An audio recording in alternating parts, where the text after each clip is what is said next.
paling kelihatan adalah ada penyakit yang kemudian nempel ya dalam diri kita. Makanya kadang penyakit ain itu kan timbul dari fisik kita gitu. Benar-benar dirasakan oleh badan kita ya. Ada sesuatu yang misalnya kurang nyaman lah gitu, kurang enak. Atau boleh jadi ketika kita tidak bisa menikmati kenikmatan itu. Iya, iya. Misalnya ya ada orang yang diberikan harta misalnya. Hartanya dia tampakkan kepada orang lain. Tapi dia tidak merasakan kebahagiaan di balik harta itu.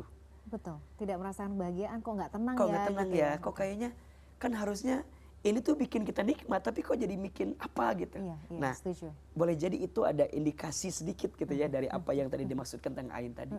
Jadi bisa tumbuhnya ke fisik, jika itu bicara tentang nikmat fisik. Atau bisa ke harta. Iya. Makanya coba istighfar. Kalau dari bagian harta mana nih yang kemudian mohon maaf tanpa sadar kita tampakkan ke orang, merasa kita jadi lebih baik dari orang dengan harta itu, dan kita mendapatkan kegelisahan di balik apa yang kita dapatkan. Boleh jadi ada penyakit ain yang tumbuh dalam diri kita. Tala'al badru alaina. Kalau kita bicara tentang penyakit ain, ain itu adalah satu penyakit yang timbul akibat pandangan mata terhadap seseorang yang kemudian masuk ke dalam jiwanya untuk merasakan sisi negatif terhadap apa yang tampak itu. Jadi ketika ada orang yang mendapatkan kenikmatan, kebahagiaan, kemudian dilihat oleh orang lain, dan dia tuh nggak senang dengan apa yang dilihat itu, maka boleh jadi itu mengantarkan penyakit ain dalam dirinya. Nah, hal ini bisa terjadi karena dua hal. Yang pertama, yang menampakkan nikmat tadi tidak didasari dengan keyakinannya kepada Allah. Jadi ada kesombongan, kekaguman, ujub dalam dirinya, sehingga apa yang dia tampakkan itu seakan-akan milik dia, punya dia, karena dia, sehingga jadi lemah secara kekuatannya. Dan yang kedua faktornya adalah karena orang lain juga iri, dengki, hasad kepada apa yang dilihatnya. Jadi penyakit ain tidak akan mungkin timbul begitu saja, kecuali dua hal yang tadi. Orang yang menampakkan nikmat tadi ada rasa yang tadi itu ujub, sombong, takabur, ria, ingin terlihat, sehingga melemahkan dia koneksinya dengan Allah Subhanahu wa taala. Nah, orang yang melihat itu juga punya kebencian kepadanya. Masuklah itu penyakit.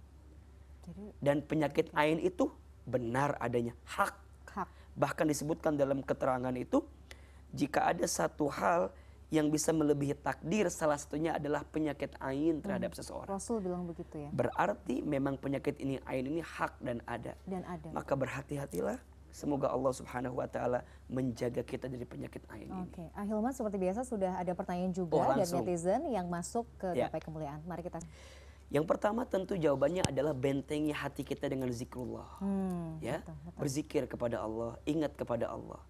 Ketika kita diberi nikmat, katakan kalimat alhamdulillah. Dan ketika kita ingin menampakkannya, katakan kalimat masya Allah la haula wala quwata illa billah. Kenapa ini yang harus keluar? Karena kita ingin menunjukkan misalnya kita mendapatkan ini bukan karena kekuatan kita, bukan karena hebatnya kita, tapi karena Allah yang berkehendak kepada kita untuk mendapatkan hal itu. Jadi kan sebenarnya tidak sedikit orang ya yang kemudian ketika dia dapat nikmat, dapat kebahagiaan, dia merasa ini hasil usaha dia gitu.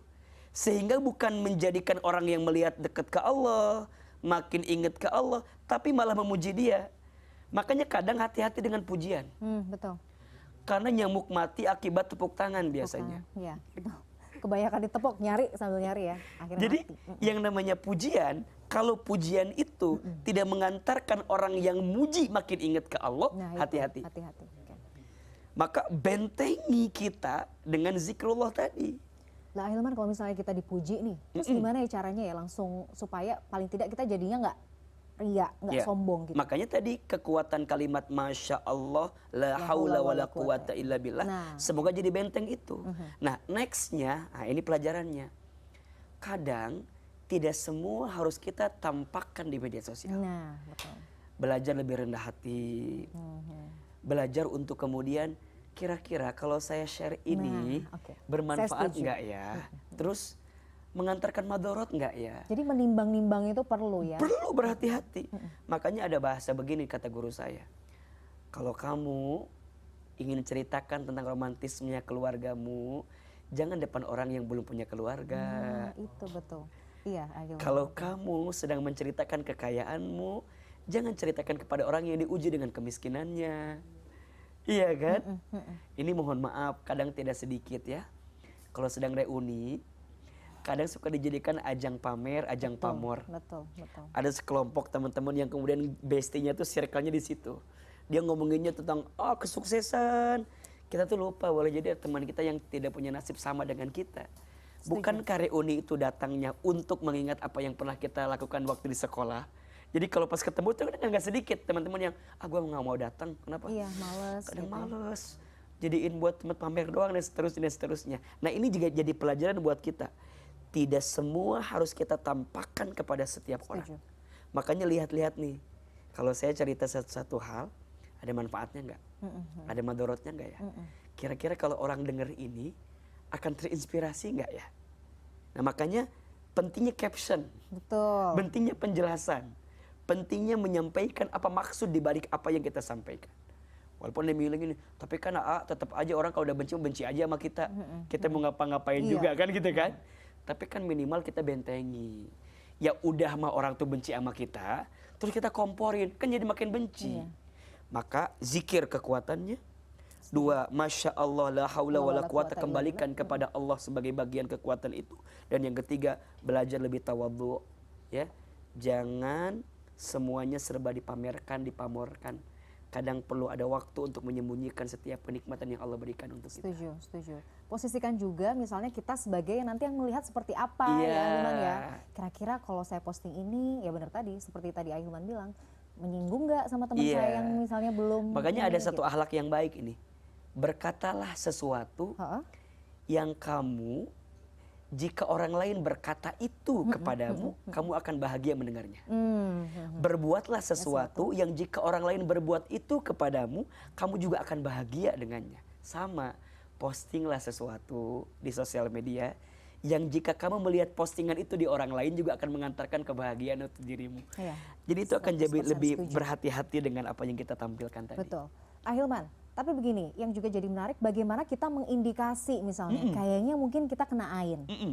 Karena kan sebenarnya tidak ada juga yang bisa memastikan 100%, mungkin kita ini juga kena ain begitu. Tapi mungkin ada tanda-tanda yang mungkin kita bisa pahami.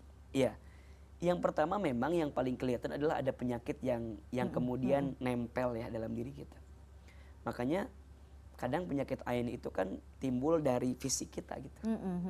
Benar-benar dirasakan oleh badan kita ya. Ada sesuatu yang misalnya kurang nyaman lah gitu, kurang enak.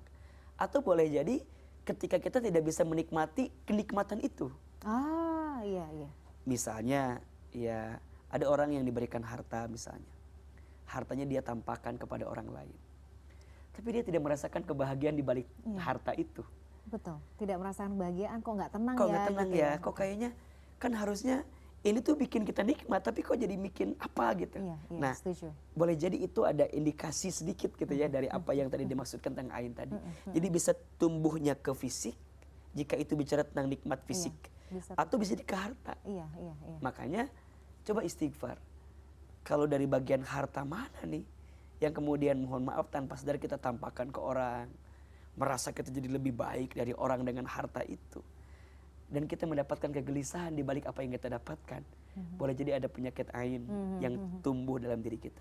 Maka bagaimana cara mengobatinya? Segera ingat kepada Allah. Jadikan nikmat ini untuk jalan dekat ke Allah. Itu poinnya.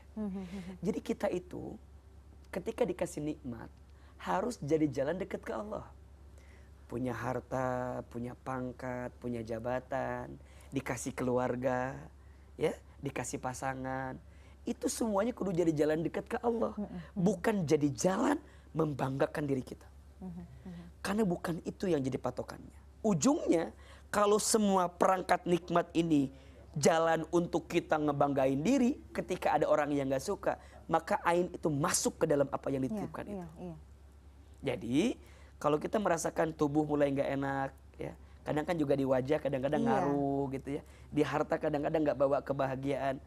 Segera istighfar. Mungkin ada sesuatu yang kita lupa dari nikmat yang Allah berikan kepada kita. Allah ya Rob. Hati-hati betul ya. Makanya menjaga betul begitu. Nah, Ahilman, tadi kan pertanyaan netizen itu berkaitan dengan bagaimana kita kemudian ya harus bersikap gitu. Nah, sekarang misalnya orang lain. Jadi Ya, kita meresponnya seperti betul. apa? Karena penyakit ain itu datangnya bukan karena satu subjek saja, tapi dari dua kan. Maka nanti ketika kita melihat ada kenikmatan dari orang lain yang ditampakkan, hendaklah kita juga ingat ke Allah. Makanya kalau kalimat kitanya adalah Masya Allah tabarakallah, atau Masya Allah barakallahu fiq. Jadi ada doa yang kita sematkan kepada orang yang mendapatkan nikmat itu. Dan kita tuh harus percaya ya, Yakin. setiap doa yang kita lantunkan untuk orang lain, hakikatnya kembali kepada kita. Makanya kalau ada seseorang yang diizinkan oleh Allah mendapatkan kebaikan, doain. Satu, semoga orang itu dapat keberkahan dari apa yang dia dapatkan. Dan yang kedua, mudah-mudahan kebaikannya nular sama kita. Ini perkara yang kecil, tapi dalam. Dalam. Bukankah di antara amalan yang dicintai oleh Allah, salah satunya adalah tudakhiluhu sururun ala kulli muslimin. Menempatkan kebahagiaan di hati saudaramu. Jadi itu ada dua makna tuh. Yang pertama, kalau kita jadi orang, kudu jadi orang yang membahagiakan orang gitu. Iya, iya. Atau yang kedua, kalau orang lain punya kebahagiaan, kita tuh harus ngerasain bahagia sama juga, orang yang mendapatkan kebahagiaan itu. Dah boleh jadi nikmat yang Allah berikan kepada kita diberikan karena kita bahagia dengan kebahagiaan orang. Jadi nggak ada istilah SMS itu tuh. Susah melihat orang senang, senang melihat orang susah. Orang yang begitu dua ruginya. Rugi yang pertama, dia tidak mendapatkan kebaikan dari apa yang orang lain dapatkan. Dan yang kedua, dia juga rugi menghambat datangnya kebaikan dari Allah Subhanahu wa taala. Jadi boleh jadi Mbak Mila, kita tuh nggak dapat kebaikan. Iya. Bukan karena kita nggak baik, tapi karena kita iri sama kebaikan orang Itu lain. tadi. Gitu. Oke, menarik ya. Menarik. Sebenarnya kalau kita bicara secara hakiki ya, yang menimbulkan pandangan orang sehingga mengantarkan penyakit ain, ya bukan semata-mata orang memandang kita, tapi juga benteng di kitanya yang nggak kuat sebenarnya. Apa di antaranya? Boleh jadi tadi tuh ketaatan kita kepada Allah yang tidak Lemah, maksimal, terus kita tidak menjadikan semua nikmat itu untuk jadi jalan dekat ke Allah gitu, malah membanggakan diri kita. Nah itu, maka cara Allah menguji kita nanti dengan penyakit itu gitu, agar ingatkan kita bahwa boleh jadi selama ini kau kufur kepada Allah, kau jauh dari Allah gitu. Maka ya dengan caranya Allah mengirimkan penyakit melalui pandangan orang lain kepada dirimu. Maka perhatikan di surat At-Taghabun ayat 11 ya. Ini Allah memberikan satu penguat kepada kita bahwa kita ini manusia berpotensi mendapatkan musibah dalam hidupnya. A'udzubillahi minasyaitonirrajim. Ma asaba min musibatin illa biidnillah. Dan tidak ada satu musibah yang menimpa kamu sekalian kecuali atas izin Allah. Ya. Kenapa Allah mengizinkan itu pada dalam dirimu? Ya boleh jadi ada sesuatu yang pernah engkau langgar. Ada sesuatu yang boleh jadi tidak taatnya dirimu kepada Allah. Karena dalam ayat lain dijelaskan, wa ma asabakum mim musibatin fabima kasabat aydikum wa ya'fu an katsir. Dan tidak ada satu musibah pun yang menimpa diri kamu sekalian kecuali disebabkan oleh tangan kamu sekalian. Jadi ini rumus ya, Mamila. Kalau kebaikan itu murni dari Allah. Tapi kalau keburukan itu diizinkan memang oleh Allah, tapi asal muasal faktornya disebabkan karena ada ulah tangan perbuatan kita. Karena tidak ada yang buruk yang menempel ya kepada Allah. Wa ma asab gini. Ma asabaka min hasanatin faminallah. Wa ma asabaka min sayyi'atin famin nafsik. Dan apa-apa yang baik itu dari Allah. Dan apa-apa yang buruk menimpamu famin nafsik, disebabkan karena ulah perbuatan dirimu. Ya, diizinkan oleh Allah gitu kan. Untuk apa? Wa ya'fu an katsir, untuk memaafkan dirimu. Maka begini, Kan tidak mungkin penyakit ain itu timbul kalau bukan karena ulah kita. Bukan karena perbuatan kita, pasti karena perbuatan kita. Maka illa biiznillah, kecuali Allah izinkan.